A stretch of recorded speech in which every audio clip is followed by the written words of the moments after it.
The tadpoles have started to emerge and they're becoming little froglets. Let's take a look on Frog Watch.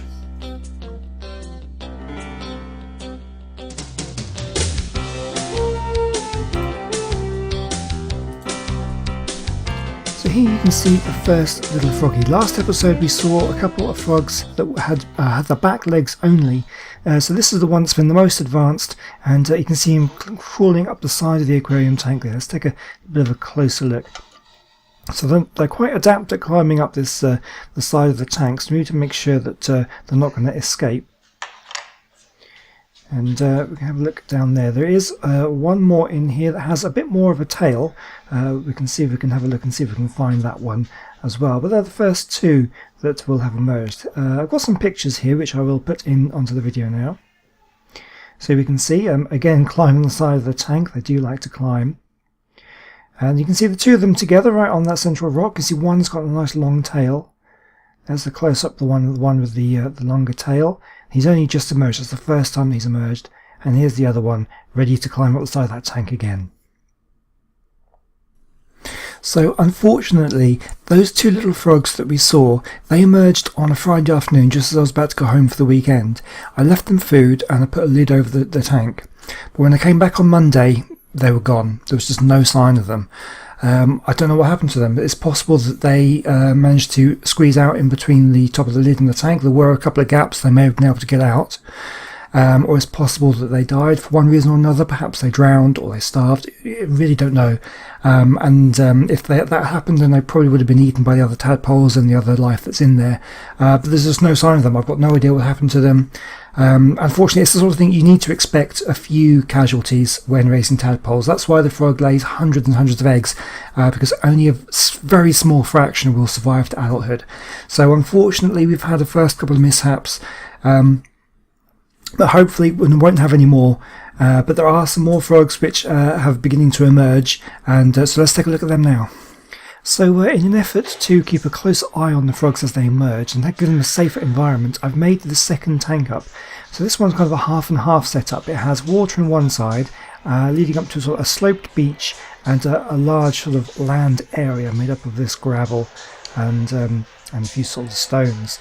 The gravel was a nightmare to clean. I got this off a building site and I always had to clean it very thoroughly, but there's still sort of fine sand and stuff in there.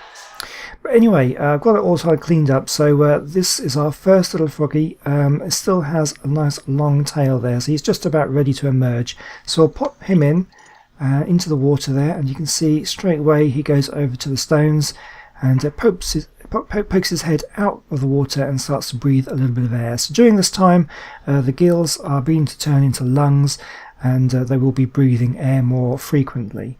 Also, they have a tail at the moment. Now that tail will be absorbed. He will stop feeding and he will use that tail as a food source as it gradually disappears over about a 24-hour period. So by tomorrow that tail will have pretty much disappeared and he will be a proper little froglet. So we need to make sure that he's got some food, and also we need to make sure he doesn't escape. So I've got this lid here. I've drilled a whole load of holes in it, a bit of perspex here, lots of holes for the air to get through, and it's a nice fit on top of there. There are no gaps as far as I can tell, so there should be no way that this one can escape outside of this tank. So although he's not going to be feeding for a little while, we're going to make sure that there is going to be some food, because after a day or so he will be wanting to feed. So these plants outside here are infested with aphids. I've been waiting for this for ages. They just haven't been any about in the garden, but I did spot these a few days ago and they've spread quite nicely. So what I'm going to do is take one of these little stems, snip it off and pop it into the tank, and he can feed on them at his leisure. So here we go.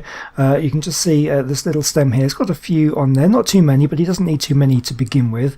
And they are a nice kind of size for him to eat. And he'll notice them moving about, and he'll just pick them off the stem. Let's take a closer look. So we should be able to see the aphids on there, the sort of brown blobs on there. Now they will move about a little bit, so the frog's vision is based on movement. They when they see things move, they'll go for them. If something stays still, they tend not to bother with it. But these things, they do move, even though they don't look like they do. They do move about a bit, and the frogs will eat these. I have seen them eat them. So I'm going to put them in there. What I might actually do is move that stem so that it's actually in the water. That way the stem might last a little bit longer. So if I just move that over. And yeah, so hopefully in a day or two, once his tail has gone and he's getting hungry, he'll notice those and he'll just pick them off and eat them. So here we go. So this is a few days later. We now have 3 froggies in here. There's 2 sitting on this branch over there, and there is a third one over in the corner in the water there. Now when I came back to work, the aphids had gone, so he'd clearly eaten all the ones off the aphids. Hopefully they hadn't just disappeared, but he's eaten them. So what I've done is I've found 2 more froggies that need to be moved over, and I've placed in another branch over here with a load of little aphids in. So that should keep them going for a little bit longer. And that's going to be pretty much it for today, so thank you so much for watching. We will be keeping regular updates with the frogs as more and more begin to emerge. I'll move them over into this tank, and we'll need to start getting a lot more food for them, and hopefully I'll try and catch them eating on camera. So hopefully you'll join me next time. I'll see you then. Goodbye.